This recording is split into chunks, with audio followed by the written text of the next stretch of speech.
Hello प्यारे बच्चों, आज हम करेंगे डायरेक्टरेट ऑफ एजुकेशन की इंग्लिश की वर्कशीट।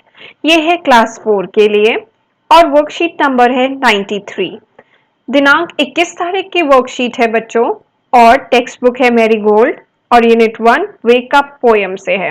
वेकअप पोयम हम पहले भी कर चुके हैं और जो बच्चे आज पहली बार आए हैं इस चैनल पे उनके लिए मैं डिस्क्रिप्शन बॉक्स में डाल दूंगी ये पोयम की एक्सप्लेनेशन। आप वहां जाके समझ सकते हैं इस पोयम को।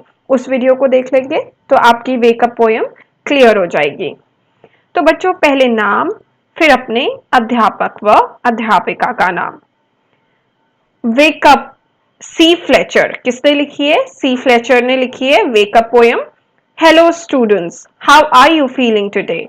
आपको आज कैसा लग रहा है? Do you recognise the lines given below? क्या आपको याद आ रही हैं कुछ कुछ ये लाइनें जो नीचे दी गई हैं? हाँ, क्योंकि हम ये पोयम पढ़ चुके हैं। Yes, they have been taken from the poem wake up.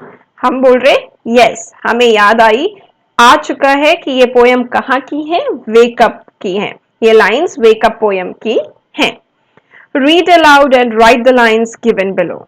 आपने क्या करना है? रीड अलाउड मीन्स जोर जोर से पढ़ना है और इन लाइन्स को लिखना है and right the lines given below. Wake up, it's a lovely day. Oh, please get up and come and play. It's much too late to lie in bed, so hurry up, you sleepy head. Explanation चाहिए तो video देख लेना और अभी सिर्फ इसको जोर जोर से पढ़ना है और लिखना है। एक बार और साथ में पढ़ लेते हैं जोर जोर से। Wake up, it's a lovely day. Oh, please get up and come and play. It's much too late to lie in bed, so hurry up, you sleepy head. Now, question number 2. बच्चों इसे अपनी copy में लिख लेना। ये जो lines दी हुई हैं इन्हें, ठीक है। Next question, if we get up early in the morning, these are some of the things that we can see. अगर हम मॉर्निंग में, अर्ली मीन्स जल्दी उठें, तो ये कुछ चीजें हैं जो हम देख सकते हैं। Look at the picture carefully and identify the things. तो आपने पिक्चर को ध्यान से देखना है और आइडेंटिफाई करना है और बताना है कि कौन सी ये चीजें हैं। One has been written for you, और एक आपके लिए ऑलरेडी किया हुआ है। बटरफ्लाईज जो है पहले से ही लिख दिए हैं, तो 3 और लिखने हैं। एक है सन, हमें क्या दिखता है मॉर्निंग में? SUN, सन। और क्या दिखते हैं? ट्रीज, TREES,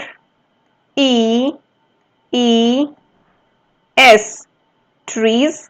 और क्या दिखते हैं मॉर्निंग में? Birds, BIRDS,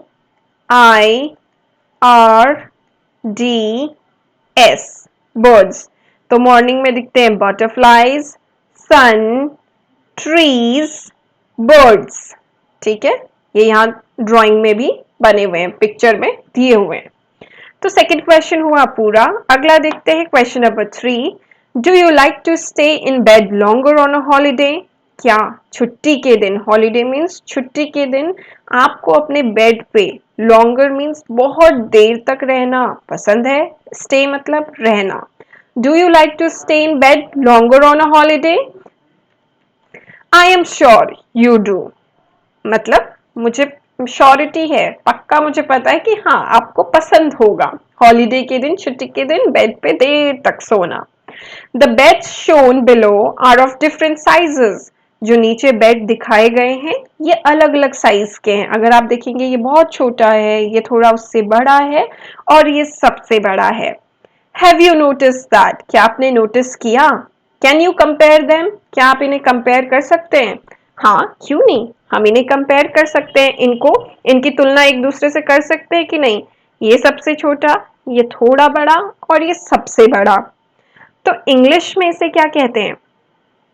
this is a big bed. ठीक है, ये बिग बेड है आपका, बड़ा बेड है, बिग। बिग से और भी थोड़ा बड़ा, बिगर। और सबसे बड़ा बिगेस्ट। ठीक है बच्चों, तो देखो ये है बड़ा बेड, उससे भी बड़ा ये है और उससे भी बड़ा ये है, तो ये है बिग, ये है बिगर और ये है बिगेस्ट। बिगेस्ट का मतलब इन दोनों से बड़ा, सबसे बड़ा। जब सबसे बड़ा हो जाता है तो बिगेस्ट, और जब दो चीजों से आप तुलना करते हैं तो बिगर, और यहां पे तो आप कह रहे हैं this is a big bed, ये बड़ा बेड है। ठीक है, अगला देख लेते हैं बच्चों। Question number 4, do you remember that describing words are called adjectives? क्या आपको याद है डिस्क्राइबिंग वर्ड्स को एडजेक्टिव्स भी कहते हैं? अगर नहीं याद है तो दोबारा रिकॉल कर लो कि डिस्क्राइबिंग वर्ड्स को हम एडजेक्टिव्स भी कहते हैं। अगर एडजेक्टिव्स कहें तो भी डिस्क्राइबिंग वर्ड है, डिस्क्राइबिंग वर्ड कहें तो भी एडजेक्टिव्स हैं। Adjectives can be used for comparison, और डिस्क्राइबिंग वर्ड्स या एडजेक्टिव्स को हम किसी चीज की तुलना, कंपैरिजन करने के लिए यूज कर सकते हैं। ठीक है, कैन बी यूज्ड। और हिंदी में डिस्क्राइबिंग वर्ड्स और एडजेक्टिव्स कहते हैं विशेषता, जो किसी चीज की क्या बताते हैं, विशेषता बताते हैं। तो आइए देखते हैं। ममता इज अ टॉल गर्ल, ममता कैसी लड़की है, टॉल, लंबी है। अंजू इज टॉलर देन ममता, अब टॉलर का इस्तेमाल ई आर लग गया, टॉलर। ये ई आर तब लगेगा जब आप किसी से उसकी तुलना कर रहे हैं, तो आपने ममता की तुलना अंजू से की तो आपने टॉलर बोल दिया। ममता तो टॉल है लेकिन अंजू उससे टॉलर है। लास्ट में Soni is the tallest of the three girl, अब जो सबसे बड़ा हो गया उसमें लगा दिया ई एस टी, टॉलेस्ट। जो सबसे बड़ा, जिसकी तुलना आप सबसे कर, आपने सबसे की और सबसे बड़ा है, वो हो गया टॉलेस्ट। इसी तरीके से can you complete the following degrees of comparison? अब डिग्री ऑफ कंपैरिजन क्या होता है बच्चों? डिग्री ऑफ कंपैरिजन है 3, 1, 2, 3। कितने डिग्री ऑफ कंपैरिजन है? 3।